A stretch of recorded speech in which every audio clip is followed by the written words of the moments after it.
అందరికీ నమస్కారం. నేను మీ బీవీ. Welcome to our channel.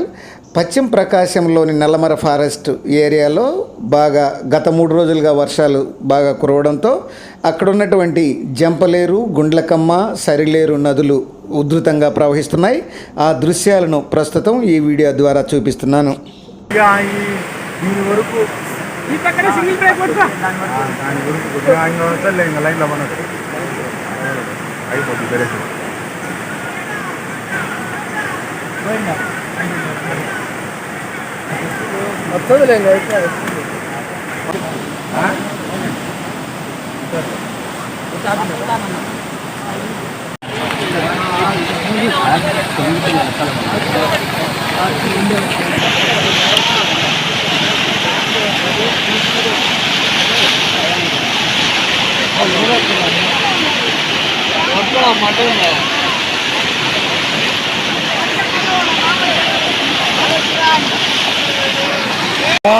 బాగుంటుందంటో